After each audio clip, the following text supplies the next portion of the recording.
Meus caros analfabetos, sejam bem-vindos para mais um vídeo. E hoje eu tô aqui mais uma vez para falar de Transformers The Skybound. Só que eu tô aqui para falar do quão bem feito e quanto que eles melhoraram o personagem do Thundercracker. Um personagem que a maioria das pessoas cagavam, foda-se, incluindo eu, já que ele só fazia parte do trio clássico de Seekers. E o principal desse trio, obviamente, era o Starscream. Só que eles decidiram dar um destaque a mais pro Thundercracker, e o que fez ele sair de um Decepticon para Autobot no final das contas. Esse vídeo aqui vai ser bem no estilo do Ultra Magnus. Vou contar mais ou menos a história do personagem, minha opinião e o quão bem feito foi o desenvolvimento dele. Mas enfim, então, bora pro vídeo. Para começo de conversa, o desenvolvimento que o Thundercracker teve até ele virar Autobot foi muito bem feito porque começou bem aos pouquinhos. No início, ele não era totalmente filha da puta. Ele era sim um Decepticon, só que ele não tinha aquela maldade, aquela crueldade que todos os Decepticons tinham, tipo o Starscream e o Skywarp. Então, tanto que no início dessas HQs, quando o Soundwave ainda estava liderando os Decepticons, depois daquela treta maligna que o Soundwave teve com o Starscream, os Decepticons foram atacar vários porta-aviões para meio que pegar energia, pegar recursos, enfim. Então, no meio desse ataque, o Thundercracker acaba pegando um dos humanos e, ao invés de matá-lo, ele o poupa.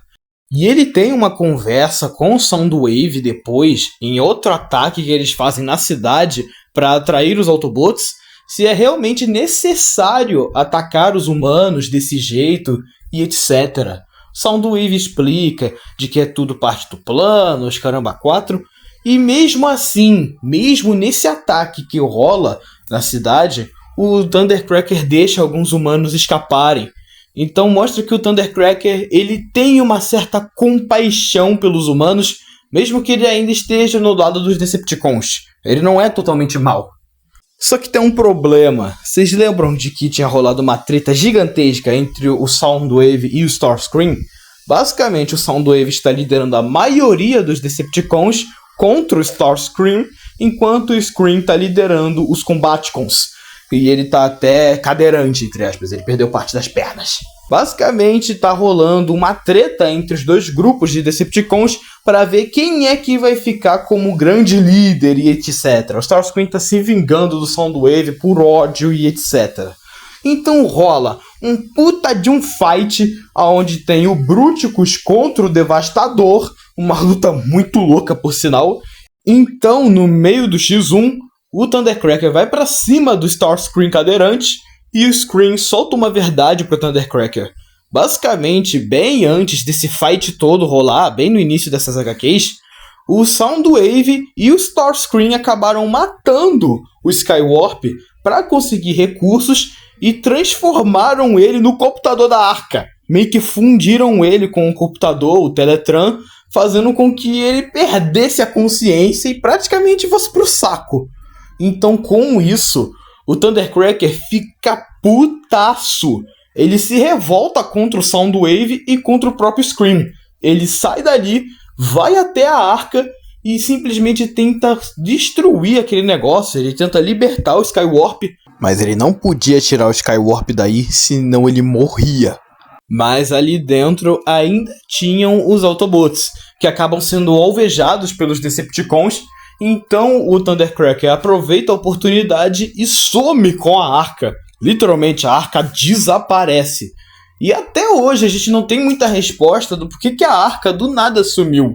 O Thundercracker ele só foi retornar bem depois, quando eles já trocaram de roteirista e de desenhista. Mas enfim, a Arca misteriosamente retornou e os Autobots tinham acabado de prender o Soundwave. Então eles iam deixar o Soundwave ali dentro. Então o Thundercracker aparece junto. E o cara tá completamente sequelado. O maluco, junto com o Skywarp, foi transportado até um planeta alienígena completamente primitivo e bizarro. Ele, segundo o próprio Thundercracker, ele viu coisas completamente bizarras e terríveis. E ele tá descontando o ódio no Jazz e no Wheeljack. E ele culpa os Autobots pelo estado atual do Skywarp porque eles não fizeram nada para tirar ele daquela situação. O Wheeljack tenta avisar de que essa é a única maneira de que o Skywarp continuasse vivo, mas o Thundercracker não acredita. Aí o Ultra Magnus chega putaço e quase arrebenta o Thundercracker na porrada. E quem chega ali para acalmar os ânimos é o Optimus. O Optimus chega ali e acalma o Thundercracker. Ele diz que mesmo sendo de lados diferentes, todos são Cybertronianos. Eles não seriam capazes de fazer tal brutalidade com o Skywarp ou com qualquer Decepticon. E agora eles têm recursos o suficiente para conseguirem trazer o Skywarp de volta. E ele promete para o Thundercracker que eles vão fazer isso. É uma cena muito foda com esse discurso do Optimus. E eu fico muito feliz que o Kirkman não estragou o personagem do Optimus dessa run, porque essa run, esse Optimus da Skybound, eu acho ele maravilhoso, e ele continua sendo o melhor personagem, o meu personagem favorito dessa run inteira. E os Autobots realmente cumprem a promessa e trazem o Skywarp de volta, só que ele retorna loucaço, o Thundercracker tenta conter ele, falando a verdade de que o Soundwave e o Starscream deixaram ele naquele estado. Só que o Skywarp tá pouco se lixando. Ele tá falando que agora com o retorno do Megatron eles finalmente vão conseguir derrotar os Autobots, tudo aquele papo. O Thundercracker puto deu um socão na cara dele. E aí um papo que me deixou até com um pouco de pena do Thundercracker é o Skywarp desprezando ele, falando que ele sempre foi o mais fraco, falando que agora os Decepticons não precisam dele. Skywarp vaza dali e vai fazer a festa com os seus camaradas Decepticons. Bem depois disso, o Optimus e o Thundercracker vão ter um papo na floresta. Eu acho que é a mesma floresta onde o Optimus matou aquele cervo sem querer, mas né, enfim. Os dois têm um papo sobre a mudança de lado que o Thundercracker tá tendo. Ele não despreza esse planeta como todos os outros Decepticons, e o Optimus vai recebê-lo de braços abertos. Ambos agora são aliados. E se o Thundercracker for escolher os Autobots, tá tudo bem. Ele vai ser recebido de braços abertos pelo Optimus. E então, depois de muito tempo pensando, ele decide tomar seu partido. Thundercracker decide virar Autobot. Obviamente, a maioria dos Autobots ficaram relutantes com essa decisão, porque o Thundercracker era um do Decepticon há praticamente um dia atrás, mas ele foi recebido de bom grado pelo Optimus. E uma última cena que eu quero comentar dele aqui, que eu acho muito boa, é quando ele vai conversar com o Soundwave na prisão. Soundwave tá desprezando ele, falando que o Megatron vai dar um cacete nele por ele ter sido um traidor. Então o Thundercracker solta o papo pra ele. Quando ele finalmente perceber, quando alguém que ele se importa se machucar ou alguma coisa do tipo, ele vai perceber o quão longe os Decepticons foram.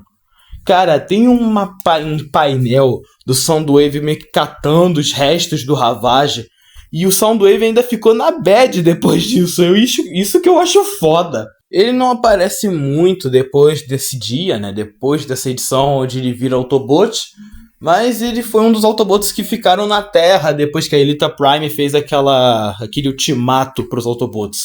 Enfim. E ele provavelmente vai aparecer na próxima edição, a edição 33, que vai focar nos Autobots da Terra, o que eu fico feliz. E pela primeira vez os caras deram destaque para um dos Seekers que geral cagava. O único que tinha realmente destaque era o Starscream. Então eu fico feliz que eles deram destaque para pelo menos um dos Seekers. E deram essa humanizada muito legal no Thundercracker, que fez ele ficar com uma grande personalidade, eu diria. Mas enfim, gente. Eu fiquei tanto tempo parado que até o Fritzolino voltou dos mortos depois de quase 2 anos sem postar vídeo. Isso que eu acho muito perturbador. Mas enfim, gente. Eu tô praticamente de volta pra ficar. Eu sou o Lucas Antônio e tchau!